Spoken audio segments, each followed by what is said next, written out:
Good morning, সবাই কেমন আছো? আমরা ভালো আছি। আশেপাশে কাছে দূরে যে যেখান থেকে আমাদের ব্লগ দেখছো, আশা করি সবাই খুব ভালো আছো। আজকে একটা নতুন দিন শুরু হলো, যার জন্য প্রত্যেক দিনই আমি বলি যে আজকের দিনে আমরা বেঁচে আছি, তার জন্য ভগবানকে অসংখ্য ধন্যবাদ। এই সবাইকে নিয়ে বেঁচে থাকা প্রত্যেকটা দিনের জন্য এটা আমাদের জন্য অনেক বড় একটা পাওয়া।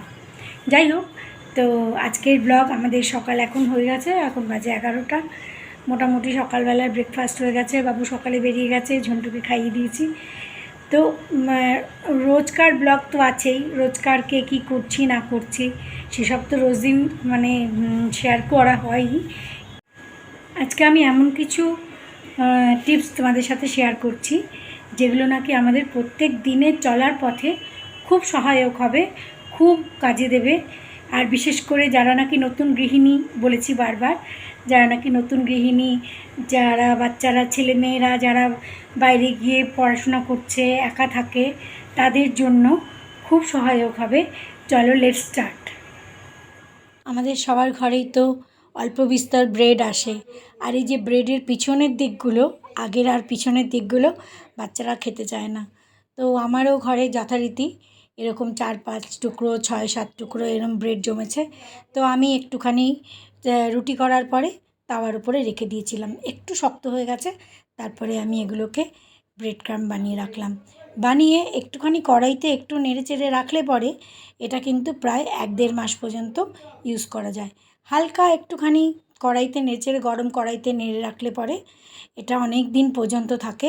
ফ্রিজে না রাখলেও চলে, খুব ভালো থাকে।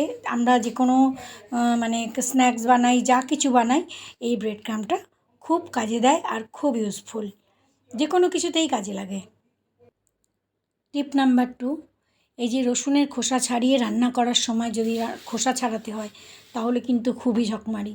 তো রসুন সহজে খোসা ছাড়ানোর জন্য টিপস হচ্ছে, একটু গরম জল যদি আমরা রসুনের কোয়াগুলোর মধ্যে ঢেলে দিই আর 10 মিনিটের জন্য রেখে দিই, 10 মিনিট পরেই রসুনের খোসাগুলো কিন্তু আমরা খুব সুন্দর করে খোসা ছাড়িয়ে ফেলতে পারবো, কোনো অসুবিধা হবে না। যারা নতুন গৃহিণী বা যারা ব্যাচেলার, যারা নিজেরা রান্নাবান্না করে খায়, তাদের জন্য টিপ নাম্বার 3 খুবই উপকারী। আমরা এই যে গ্রিন মটর, আমরা তো ইউজ করেই থাকি। মটর পনির, মটর দিয়ে পোলাও দিয়ে, বা আলু মটরের তরকারি, বিভিন্ন রকমভাবে আমরা ইউজ করি, মিক্স ভেজে ইউজ করি। তো অনেক সময় আমাদের মটরটা ফ্রোজেন থাকে।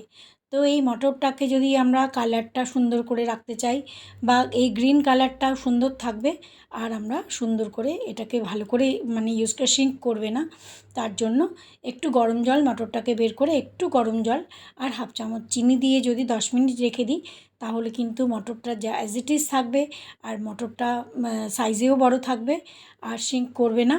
আর ওর মধ্যে একটা মিষ্টত্ব, মটরের যে স্বাদটাও খুব ভালো থাকবে, গ্রিন কালারটাও খুব ভালো থাকবে। টিপ নাম্বার 4 হচ্ছে খুবই ইন্টারেস্টিং। আমাদের পেঁয়াজ কাটতে গেলে কিন্তু চোখ দিয়ে নাক দিয়ে জল পড়ে একাকার কাণ্ড হয়। তো এই পেঁয়াজ কাটার সময় যদি কান্নাকাটি না করতে হয়, তাহলে কিন্তু একটা খুব ভালো টিপস, সেটা হচ্ছে আমার যতটুকু পেঁয়াজের দরকার আমি ওইটা যদি একটু ফ্রিজারে রেখে দিই 10 মিনিটের জন্য, তারপর যদি বের করে যদি পেঁয়াজ কাটি, তাহলে কিন্তু একটুও চোখ জ্বালা করবে না। এটা একটা খুব ভালো টিপ। আর টিপ নাম্বার 4, আমাদের ঘরে তো আমরা বাঙালিরা তো মাছ, মাংস, ডিম খাই, প্রচুর ডিমের ইউজ হয়। তো এই ডিমের খোসাগুলো কিন্তু আমরা প্রত্যেক দিন ফেলে দিই।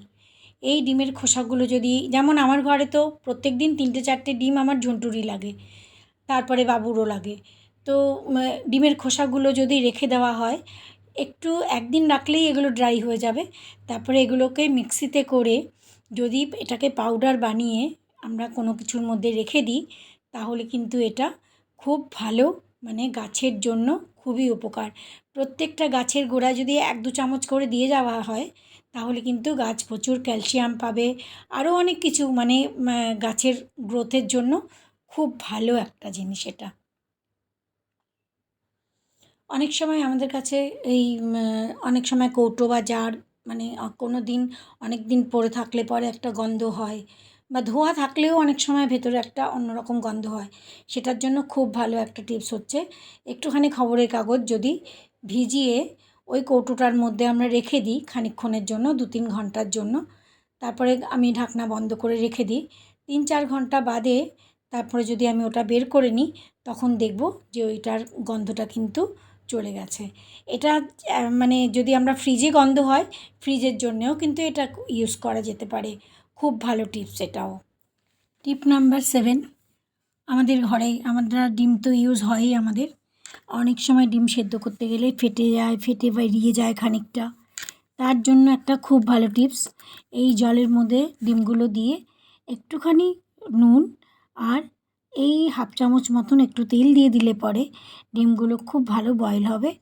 আমি তোমাদের একটা দুটো খোসা ছাড়িয়ে দেখাচ্ছি যে খোসা ছাড়াতে কত সুবিধে আর কত সহজে খোসা ছাড়ানো হয়ে যাবে।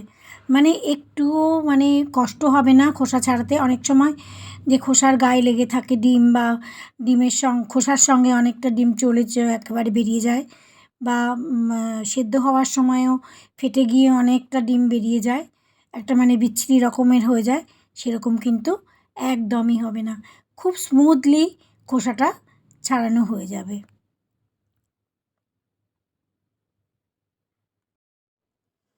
টিপ নাম্বার 8-এ চলে যাই। আমরা অনেক সময় রুটি করতে গিয়ে বলি না, রুটি শক্ত হয়ে যায় কেন, রুটি শক্ত হয়ে যায়, রুটি খাওয়া যাচ্ছে না, শক্ত রুটি হয়ে গেছে, অনেকের কাছেই শুনেছি। তার জন্য একটা খুব ভালো টিপস, যে একটুখানি দুধ দিয়ে যদি আমরা আটাটাকে মাখি, তাহলে কিন্তু রুটিটা খুব নরম হবে, একদম তুলোর মতো নরম হবে। আর যখন আমরা কোথাও যাতায়াতের জন্য ট্রাভেল করব, তখনও যদি এরকম দুধ দিয়ে মেখে রুটি বা পরোটা যদি বানিয়ে নিয়ে যাই, একদম তুলোর মতো নরম থাকবে, রুটি একটুও শক্ত হবে না।